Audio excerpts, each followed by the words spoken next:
On a que ça à foot. Mardi 15h-16h sur Fadjet. On est de retour pour la dernière partie. À chaque fois, je fais pas attention, je suis désolé. Guillaume, un peu de calme, s'il te plaît. Alors, on ouvre la page locale maintenant. Une triste page locale cette semaine à l'occasion de la 25e journée de Ligue 2. Et je vais laisser Guillaume vous en parler. Vous savez, là, j'avais le sourire aux lèvres. Et puis quand il a dit ça, boum, tout est retombé. Voilà. Donc, vous savez que vendredi, c'était l'événement en Lorraine. Alors, il y a 2 événements en Lorraine. Il y a la fête de la quiche et puis il y a le derby lorrain. Le derby lorrain qui avait lieu vendredi.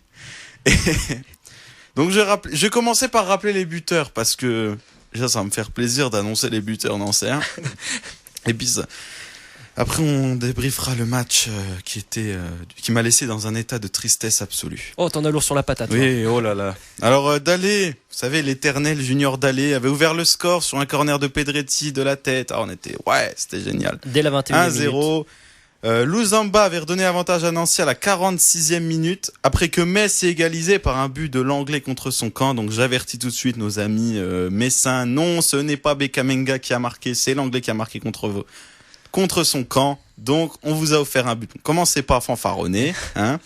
Et puis arrive le moment triste. 2-1, match maîtrisé de bout en bout. Et puis, sur la seule erreur du match, Métanire égalise. Métanire alias les pieds carrés, bien sûr, puisque ce mec, même à Metz, tout le monde dit qu'il a les pieds carrés. Et c'est lui qui égalise pour la SNL, poteau rentrant. Tristesse absolue. Il n'y a pas la Et donc, alors je vais vous expliquer ce qui aurait dû se passer. Là, normalement, il y avait une musique triste. En bad. Et Marius, je sais pas ce qu'il a fait. Pour nous faire des gestes et tout, quand on est trop long, il y a du monde. Écoutez, c'est pas grave. Donc, on a besoin d'un technicien. Donc, Métanire a égalisé, donc, laissant tous les supporters, jetant un froid dans Marcel Picot. Alors, tous les Messins étaient contents. Ils ont été, alors, excusez-moi, je vais être obligé d'être très, très vulgaire. Non, Guillaume, voilà, vous avez compris. Ils ont été, nuls voilà.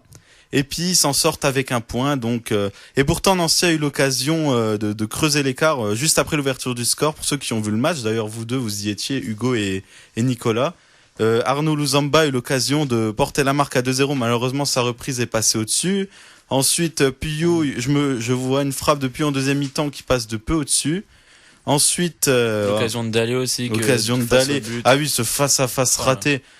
C'est un centre d'Anthony Robic. Face avec la centre avec le ligne de but. C'est un centre d'Anthony Robic contré par, je crois, Palomino. Et ensuite, il y a Maurice Dallé qui rate devant le but, il rate le ballon. Et je me demande encore comment il a pu rater cette occasion. C'est incroyable. Enfin, on peut pas lui en vouloir à Junior Dallé puisque c'est lui qui fait la passe décisive à Arnaud Louzamba sur le deuxième but. Donc pour vous, j'ai donc fait un top ASNL et un flop ASNL spécial derby. Donc je commence avec top ASNL, j'ai mis Pedretti, qui a été énorme au milieu de terrain. Vraiment, c'est un joueur vraiment de classe. Pour moi, il mérite en aucun cas de jouer en Ligue 2. Alors j'ai mis aussi Junior Dallé, puisqu'il ouvre le score et il fait une passe décisive pour Arnaud Louzamba tout de même s'il a un gros raté face à Oberhauser. J'ai mis Anthony Robic, qui a fait un gros match sur son côté, qui a provoqué, et Anthony Robic qui en avait vraiment gros sur la patate, pire que moi. J'ai mis Louzamba et enfin Geoffrey Cuffot, qui avait une entrée mais exceptionnelle à la place de Julien Setou. Alors je passe vite au flop. Malheureusement, j'aime pas taper sur les gardiens, mais j'ai mis Guy Roland et Ndiasembe, qui pour moi est fautif, surtout sur le premier but, parce qu'il sait pas, il sort, il revient, il fait des petits pas, et du coup, même si sur la tête elle est pleine lucarne, il peut pas trop faire grand chose. Mais je pense, et sur le deuxième, peut-être qu'il aurait pu sortir plus vite sur le défenseur en le voyant arriver. Mais enfin bon, on sait que gardien c'est pas un poste facile. Et en flop, c'est peut-être un peu sévère. J'ai mis Julien Setou, parce que Setou, je trouve qu'il était pas dans son assiette avant qu'il soit blessé. Donc finalement, Cuffot a fait une meilleure prestation que Setou sur ce match, je pense. Mais Julien Setou en ce moment, c'est un peu, enfin Setou, c'est rien avec lui. C'est soit il est bon, soit il est mauvais. Ouais, il a jamais. Non, mais il a jamais. Facile. Dans ses performances, il est vachement irrégulier. Je trouve c'est dommage parce qu'il avait fait un super bon début de saison avec notamment 6 buts inscrits. Et puis depuis quelques matchs, alors je sais pas si c'est les fêtes, il a mal digéré le caviar et les huîtres, mais je trouve que voilà, il est en deçà de son niveau. Je pense que pour un défenseur, il aurait pu apporter encore un peu plus. Et c'était vraiment en balance qu'on a vu sur la première partie de saison. Et là, bizarrement, voilà, il est un peu empêtré de. Je sais pas, j'arrive pas à expliquer pourquoi il est un peu empêtré. Mais c'est pas Setou qui fait pas gagner Nancy. C'est Oui, non, le premier, enfin, le premier but, c'est pas de son côté que ça Non, vient. mais c'est donc, pas ce que je dis, c'est sur le début de la saison, sur la globalité. C'est vrai que sur quelques matchs, c'est lui qui a fait la décision quand même et qui a permis Oui, à la mais- SNL de remporter les 3 points. Après, voilà, c'est qu'un défenseur, on va pas lui jeter la pierre.